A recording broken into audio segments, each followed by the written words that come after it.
Oke, selamat datang di channel YouTube Line Up. Kali ini seperti yang sudah kalian lihat sebutannya Mas Nugi. Ya boleh disebut. Oke, Ya nggak apa-apa. Mas Nugi. Sebenarnya kalau kalian sadar beberapa video kita sudah Mas Nugi ini juga udah beberapa kali in frame dan ini segmen ke berapa berarti Bang Radit? Data. Pokoknya terakhir kita ngobrol begini tuh sama Arthur, ngobrolin seputar dunia fotografi. Kali ini kita pengen ngebahas, mungkin kalian sudah lihat di belakang. Karena kenapa kita ngajak Mas Nugi? Karena menurut kita beliau lebih berkompeten kalau kita ajak ngobrol masalah Ducati Panigale V4. V4S atau V4 sih Mas? V4 dan V4S V4 dan V4S tahun 2025 2025 betul. yang di launching di tahun 2024 berarti ya? Iya. Diperkenalkan ya? Diperkenalkan 2024 untuk model di 2025. Berarti produksinya akan masuk di 2025. Sebenarnya produksi sih sebentar lagi, cuman karena ini akan menjadi motor homologasi World Superbike di kategori Superbike, Oke. jadi akan dipakai dan memang bisa dibilang ciri khasnya Eropa tuh seperti itu. Jadi motor dibilangnya model 2024 tapi keluarnya di 2023. Oke. Seperti ini juga motor nanti 2025 tapi keluarnya tetap di 2024. Oke, berarti kalau tadi sempat nyinggung WSBK, tapi itu nanti akan gue pertanyakan. Sebetulnya gini Mas, kalau kita lihat setelah launchingnya Ducati Panigale V4 dan V4S 2025 ini, ya pro dan kontra. Pasti, Iya kan? pasti. Sama kayak Ducati Panigale yang seri sebelumnya ini, yang masih ada tahun ini, yang sekarang ini. Nah, lu di tim pro atau di tim kontra Mas sebetulnya? Jadi pro dan kontra ini sebenarnya kan masalah desain ya. Ya. Masalah desain, masalah model motor, itu juga balik lagi ke selera si orang masing-masing yang menilai. Nah, kalau gue ada di tim pro. Kenapa? Nah, alasannya adalah sebenarnya begitu gue lihat pertama kali ya seleranya selera gue banget pertama. Dari apa? Bentuk? Dari bentuk ya, dari bentuk modelnya seleranya selera gue banget karena gue tuh tipikal orang yang nggak terlalu suka motor sport yang kayak lo tau badannya butuh kan yang keker di depan kayak pitbull gitu, terus belakangnya agak-agak kecil terus gitu ya. Iya. Ya kayak mohon maaf nih ya kayak RSV4, R660, terus ZX25 dan Panigale sebelumnya kan juga kan terlalu berotot di depan terus kecil. Nah, gue kurang suka sebenarnya dari situ Seleranya selera gue seperti itu. Nah, karena itulah gue memilih yang lebih prefer ke model yang Ducati 2025 ini. Iya. Nah, yang kedua ya alasan teknisnya sih, ya namanya update ya pasti lebih baik lagi daripada generasi sebelumnya gitu. Teknologi Secara teknis yang orang banyak keselnya itu adalah Ducati di Panigale baru ini meninggalkan single side swing arm. Itu nanti akan kita bahas. Nah itu ya, gue lebih suka yang dua sisi swingan itu. Double swing arm. Balik lagi ke masalah selera. Iya. Pasti kan setiap brand atau setiap produk yang diproduksi itu kan sudah melewati banyak R&D ya. Iya betul. Kita nggak bisa pungkiri yang membuat ada profesor gitu ya. Insinyur hebat gitu loh. Jadi ya udah gitu. Nah, lo melihat Ducati Panigale V4S dan V4 ini di tahun 2025 tadi kan kurang lebih adalah karena lo tidak terlalu suka sports bike yang keker di depan tapi kurus di belakang. Iya kan?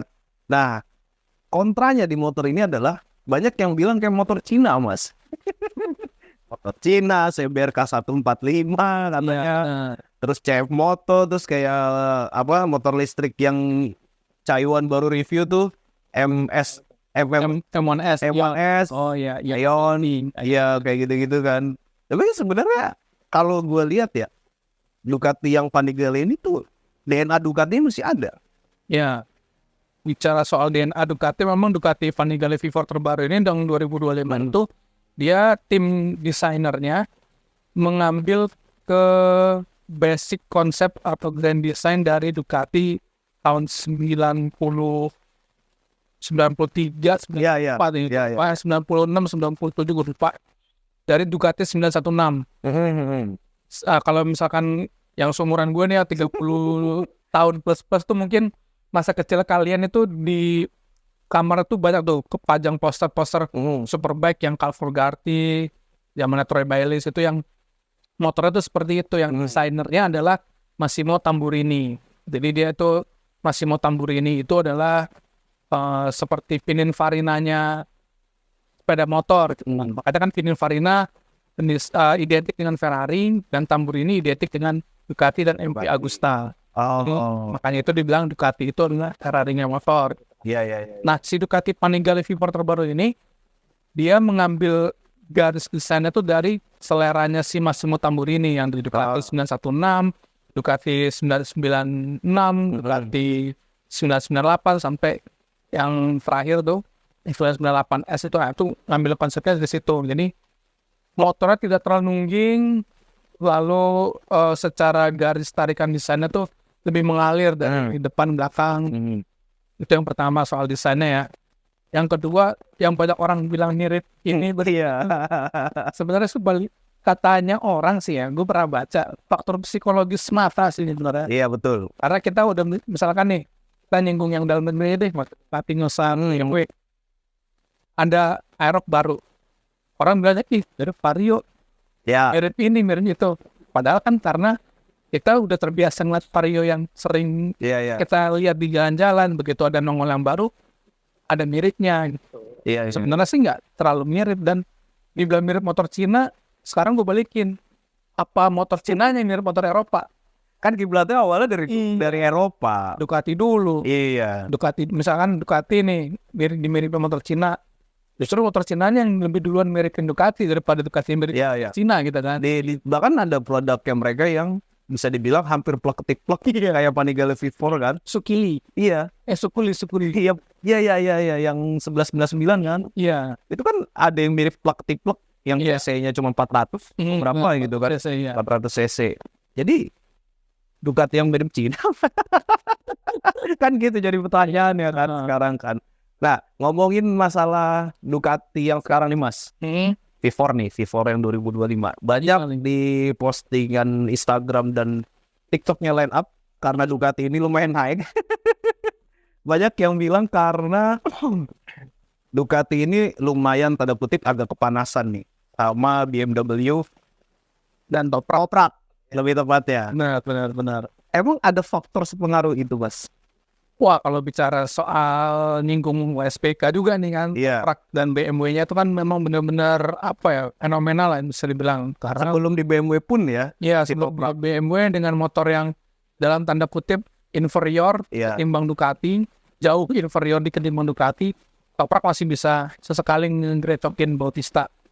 Kan tahun lalu ya sempat juara dunia WSBK kan, 2021 juara dunianya. Oh iya. Toprak. Kalau Bautistanya 2022 dan 2023. Oh iya. Dengan Ducati. Nah makanya perubahan regulasi, kita ngomongin WSBK aja udah panjang nih. Dari regulasi penyetaraan penyeimbangan berat, motor segala macam itu termasuk untuk mengebiri hegemoninya Ducati di Superbike.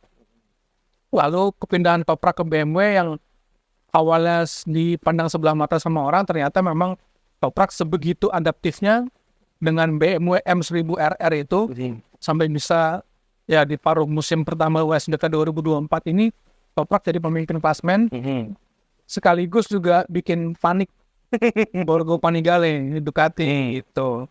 Nah, mungkin ini memang benar jawabannya Ducati atas tantangan itu, dan juga model Ducati V4 yang sekarang kan juga udah mulai masuk ke 4 tahun, 5 tahun ini.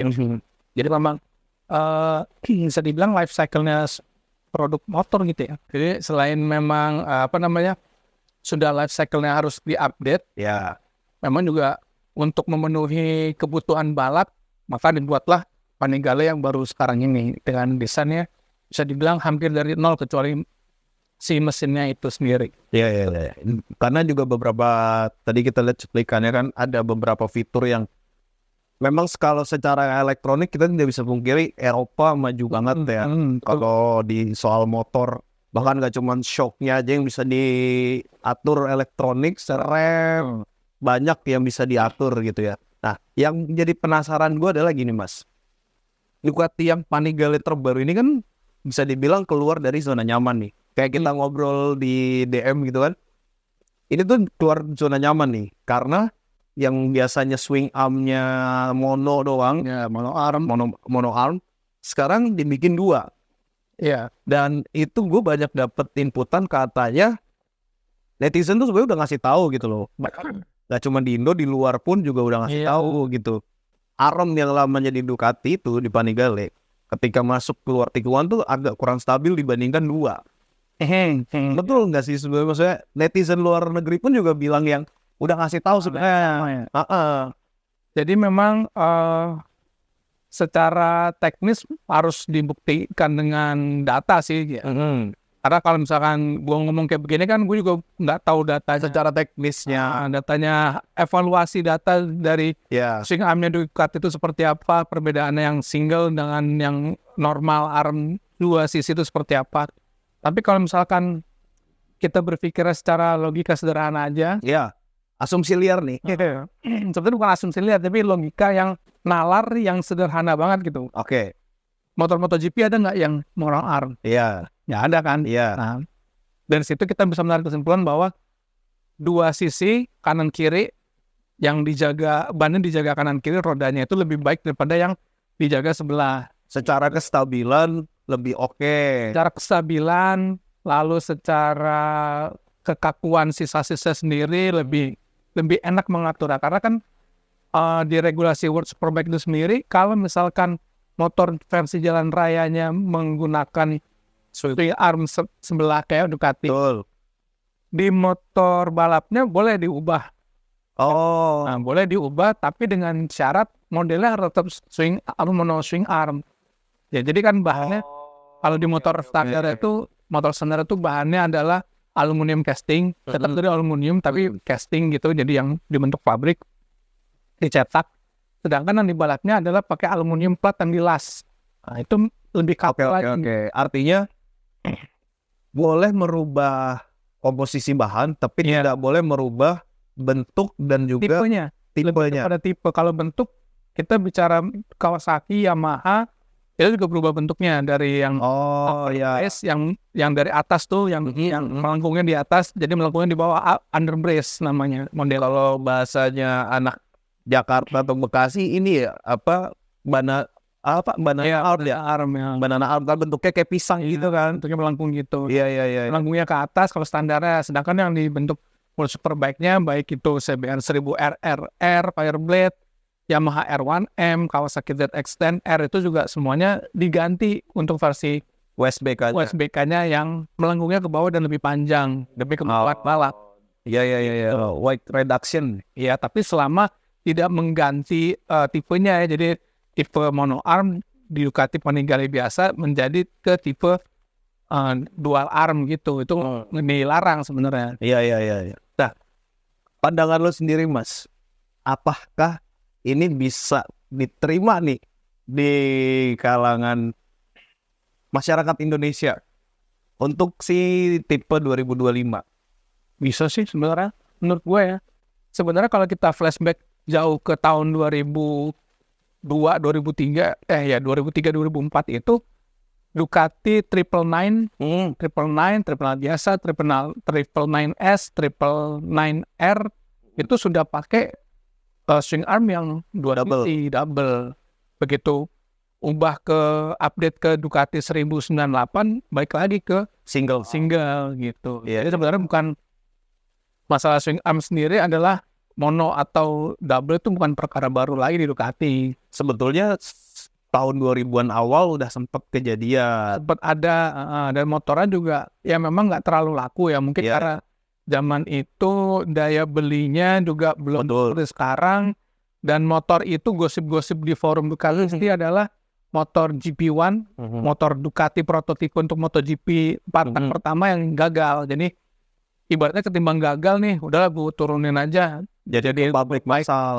Nah, jadi makanya kenapa tiba-tiba dari 998 ke 999 itu perubahannya sebegitu masifnya. Dari sasis, swing arm, modelnya sendiri juga benar-benar kayak alien lah. Dari model yang dual headlight jadi dual projector yang bertumpuk. Iya, tahu.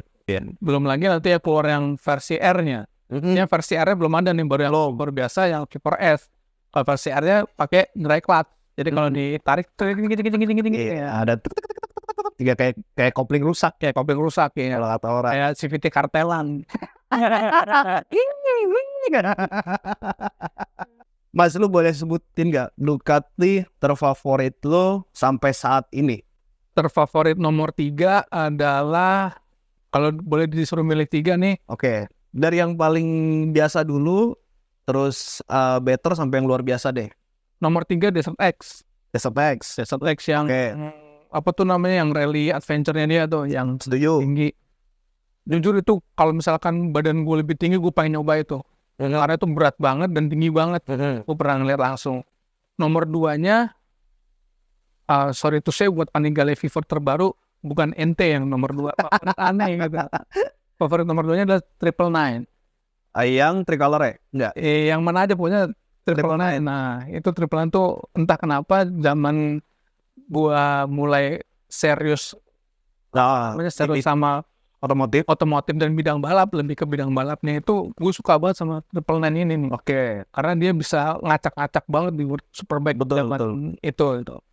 Nomor pertamanya adalah serinya 916, 918, 748. Pokoknya yang intinya yang itu deh. Ya. Desainnya si Massimo Tamburini itu 998 atau 996 sih gue pengennya. 998, 996. Emang selera Mas Nugi ini emang tidak bisa di... Kalau buat kita yang sudah kenal, memang tidak bisa bohong selera beliau satu ini nih. Seleranya tuanya, tapi itu emang timeless. Mau gimana gitu ya, Ducati. Gue sih masih, ya Desert X gue setuju. Terus Hypermotard ya. Hypermotard ya, tapi gue bukan penggemar supermoto, jadi ya. Nah, kalau gue tuh suka yang waktu pas launching di Prambanan tuh, yang di Prambanan, yang Prambanan ada pernah ya? Yang pas Ducati touring ke iya. Kan ada yang versi Hypermotard yang 600 cc berarti yang satu silinder. Oh, yang mono, mono satu silinder. Itu nggak tahu ya, gue sebelumnya sih emang udah suka ngelihat motor itu gitu loh. Karena awalnya tuh gue karena ngeliat Husqvarna. Husqvarna dia bisa 700 cc, satu silinder. Husqvarna Nuda berarti. Nuda. Itu kan karena gue basicnya kan teknik industri ya. Iya. Yang jadi perhatian gue tuh justru bukan si motornya, tapi gimana caranya lu bikin cc sekitar 700 cc, tapi lu dengan satu silinder, komposisinya tuh gimana, itu yang jadi daya tarik gue justru di solusi teknisnya dari desain motor gitu ya. Iya, gue lebih ke teknis itunya. Sama gue nggak tahu kenapa ya, gue suka 1199. Oke, berarti yang udah lampu proyektor setelah 999. Iya, gue nggak tahu kenapa. Tapi sih sebetulnya kalau gue disuruh misalkan beli ya, atau boleh ada kesempatan beli, gue tuh suka Ducati yang kayak dipakai Jody. 899 ada ya? Oh iya, 899 kali V2. Ya, V2. Itu Sintwin. Gue lupa 600 atau 800 cc. Iya, 700-an tuh. 700, 2 silinder, ya kan? Motornya kecil. Ralat kalau salah tadi ya. Karena gue cukup lumayan ngikutin Jody buat touring-touring. Gue bilang, kayaknya emang enak ya motor ini buat touring gitu. Iya. Jadi nggak kayak yang 999 terlalu gede gitu kan. Terus 899, 699 nya Jody ini menurut gue salah satu Ducati yang friendly untuk dipakai harian dan orang Indonesia. Iya. Sebenarnya ada yang lebih friendly lagi. Kalau itu kan masuknya kategorinya si super sport ya. Kayak di segmennya R6, CBR 600 itu masuknya di situ. Ducati yang lebih friendly yang memang di kategorinya itu adalah super sport tourer. Super sport touring itu ada namanya sesuai dengan kelasnya. Ducati Super Sport cc-nya 950 cc 2 silinder. Itu lebih upright lagi posisi ini ya. Tapi nggak seperti Multistrada. Oh ya. Nah, kalau Multistrada kan memang buat touring banget. Kalau dia lebih masih ke sportnya ada, agak nunduk tapi tidak senunduk si Superbike dan Super Sportnya gitu. Coba kalian googling aja deh, Ducati Super Sport 950. Iya, Panigale, cuman bentuknya lebih manis gitu deh. Thank you banget buat Mas Nugi sekali lagi.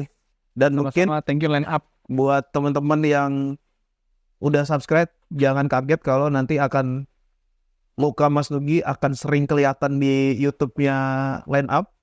Jadi nggak usah kaget karena kita akan banyak segmen seperti ini yang memang beliau nih lebih ahlinya ya Dit ya, bisa dibilang ya Dit ya. lebih paham aja. Lebih paham. Karena kita sama-sama berbagi informasi. Betul. Jadi dibandingkan hanya sekedar batas sharing-sharing di Reels, di story gitu kan. Ini kita angkat aja sekalian gitu. Ya udah, paling gitu aja dulu untuk kita ngebahas Ducati Panigale V4 dan V4S di tahun 2025. Kalau misalkan kalian ada pertanyaan mungkin boleh tulis aja di kolom komentar pertanyaan kalian seputar Ducati ini. Nanti kalau misalkan yang bisa kita jawab, bakal kita jawab. Thank you sekali lagi. Siap. Mas Nugi. Sama-sama. Kita ketemu di video selanjutnya. See you next video. Bye-bye.